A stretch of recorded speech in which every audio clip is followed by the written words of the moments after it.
Hi guys, welcome back to my channel. Today I'm making persimmon bread, and here I have some fresh persimmons from my tree.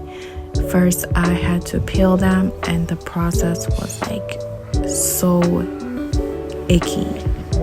You know, sometimes you just have those sensitivities, but whatever. But here I am, just putting it into the blender, getting it ready. So for this recipe I needed 1 cup of persimmons. It takes about 3 of those to make 1 cup. And so once I had all that situated, I just pulsed it for a few seconds, making sure that I don't have like huge pulps in it, because that can really affect the texture of this bread.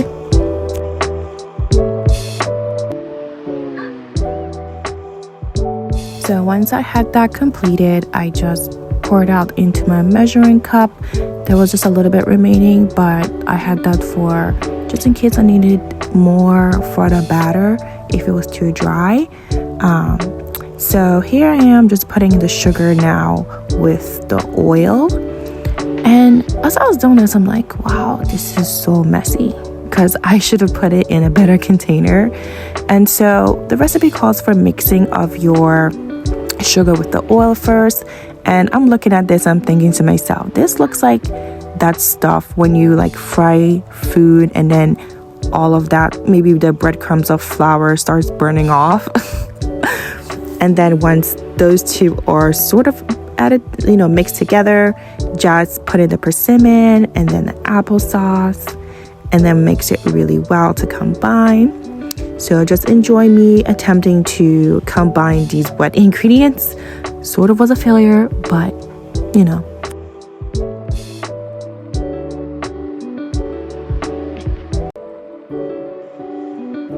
And once I had those combined, I added my flour with the baking soda and baking powder, and then the spices, nutmeg, clove, and cinnamon, along with the salt. So those had to be added last before then mixing it together again. So one thing to point out, it's not gonna come out, it's not bread dough. It's more like when you're making a cake.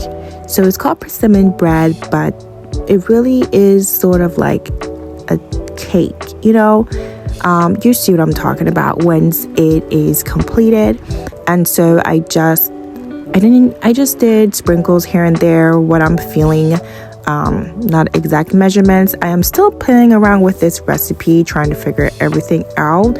I did put less sugar than the recipe called for, and more cinnamon as well.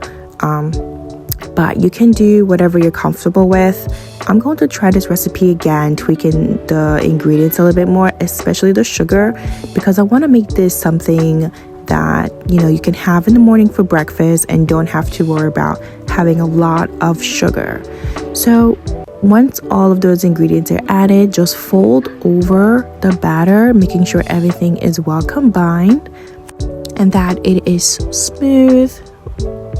So I didn't overmix. Sometimes I feel like I overmix these things, but I feel like it needed it because, again, this is like a cake, and you also want to make sure everything is well combined, especially the baking soda and the baking powder.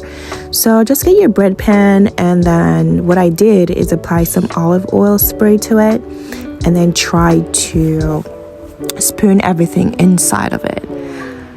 At this point, my arms were really tired, and I'm like, please get into this pan quickly. The glass bowls tend to be really heavy, but regardless of this, it's a really good mixing bowl. So I'm just trying to get all the batter in here. And once that was done, it was time to put it in my toaster oven. So when I make breads, I don't use a full oven. I use my toaster, and you have to bake this for 1 hour. So here it is finished after the 1 hour mark. It's really brown.